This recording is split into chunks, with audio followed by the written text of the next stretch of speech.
পরিবেশ বান্ধব উৎপাদন কার্যক্রম ও টেকসই শিল্প ব্যবস্থাপনার জন্য দেওয়া হয় গ্রিন ফ্যাক্টরি অ্যাওয়ার্ড। গাজীপুরের শ্রীপুরের এক্স সিরামিক্স লিমিটেডের কারখানা কর্তৃপক্ষ পেয়েছে এই সম্মাননা। তবে শ্রীপুরে লবলঙ্গ নদ দখল ও দূষণের প্রথম সারিতে রয়েছে এই কারখানা। এ নিয়ে ক্ষোভ প্রকাশ করেছেন পরিবেশবাদী বিভিন্ন সংগঠনের নেতারা। সামাজিক যোগাযোগ মাধ্যমে চলছে সমালোচনার ঝড়। গত ২৪ জুন রাজধানীর ওসমানী মিলনায়তনে শ্রম ও কর্মসংস্থান মন্ত্রণালয়ের উপদেষ্টা প্রধান অতিথি হিসেবে গ্রিন ফ্যাক্টরি অ্যাওয়ার্ড প্রদান করেন। যেসব প্রতিষ্ঠান এই সম্মাননা পেয়েছে সেগুলোর মধ্যে রয়েছে এক্স সিরামিক্স। কারখানাটি নির্মাণের শুরুতে ঐতিহ্যবাহী লবলঙ্গ নদকে সামান্য ছাড় দিলেও সময়ের সঙ্গে সঙ্গে সেটি গিলে খেতে শুরু করে কারখানা কর্তৃপক্ষ। বর্তমানে লবলঙ্গকে ভরাট করে নালায় পরিণত করা হয়েছে। কারখানা কর্তৃপক্ষের ইচ্ছেমতো গতিপথ পরিবর্তন করেছে। এর কয়েকটি পয়েন্টে তৈরি করা হয়েছে অস্থায়ী ব্রিজ। কারখানার ভেতর লবলঙ্গের ওপর কালভার্ট নির্মাণ করে দুই পাড়কে যুক্ত করেছে কর্তৃপক্ষ। গতিপথ যত্রতত্র পরিবর্তন করায় জলাবদ্ধতার সৃষ্টি হচ্ছে। কারখানার সব তরল বর্জ্য ফেলা হচ্ছে সেখানে। এক্স সিরামিক্স কারখানার আগ্রাসনের ফলে লবলঙ্গের অস্তিত্ব বিলীন হওয়ার পথে। এ নিয়ে স্থানীয়রা ক্ষুব্ধ প্রতিক্রিয়া জানিয়েছেন। আমার এলাকার মাঝে সিরামিক্সের কারণে আমরা জমিন চাষাবাদ করতে পারি না, অনেক সমস্যা। ময়লা জমা আরো অনেক বড় হবে না, গর্তে গেছে ডাবের লাগি আমরা এই ক্ষেত্রে নামতে পারি না। এটা খালটা আমি মাওনা বাজার থেকে খুঁজতে এখন তো আইছিলাম, আবার পরে এটা সিরামিক্সের লেগে আর খুঁজতে পারিনি। এন এই পচা পানি ওঠে অথাই পানি হয়ে থাকা। কিন্তু আমরা অনেক কৃষক, সাধারণ কৃষক যারা আছে ২-৪-৫ গুলো জমি, তারা এখন না খায় মরার অবস্থা। কিন্তু এইখানে গেলে তারা কিছু করলেই ভয় দেখায়।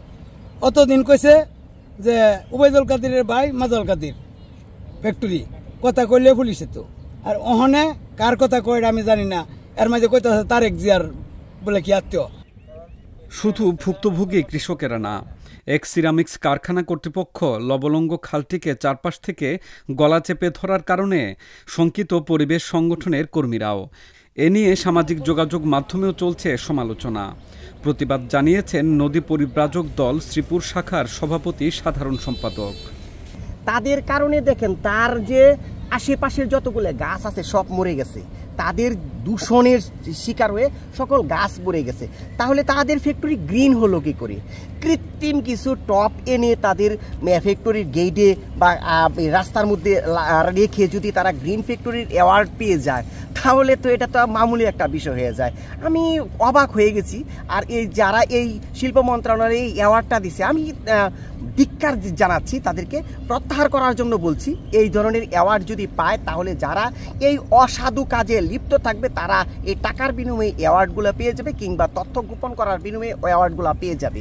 যে ফ্যাক্টরির কারণে লবলং নদীটি পুরোপুরি ধ্বংসের পথে, হাজার হাজার বিঘা কৃষি জমি একেবারেই নষ্টের পথে, সেই লবলং নদীকে ধ্বংস করেও যদি লিড প্লাটিনাম সার্টিফিকেট অথবা গ্রিন সার্টিফিকেট অথবা রাষ্ট্রীয় কোনো পদক পেয়ে যায়, তাহলে এই যে পুরোপুরি সরকারি সম্পদ বা কৃষিজ সম্পদ ধ্বংস হলো, এর দায় আসলে কে নেবে? আমরা চাই যে ফ্যাক্টরিগুলো সত্যিকার অর্থেই ভালো কিছু করছে, তাদেরকে পুরস্কৃত করা হোক, এবং যারা পরিবেশের ক্ষতি করছে অথবা পরিবেশ নিয়ে তাদের কোনো চিন্তা নাই, তারা শাস্তির আওতায় আসুক।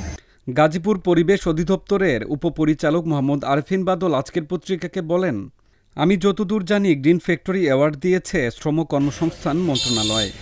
এটি আমাদের ঊর্ধ্বতন কর্তৃপক্ষের নজরে আসার পরপরই পরিবেশ অধিদপ্তরের একটি প্রতিনিধি দল এক্স সিরামিক্স কারখানা পরিদর্শন করে। সেখানে নদীর দখল দূষণের বেশ কিছু প্রমাণ পেয়েছে। সে অনুযায়ী পরিবেশ মন্ত্রণালয়ে রিপোর্ট পাঠানো হবে।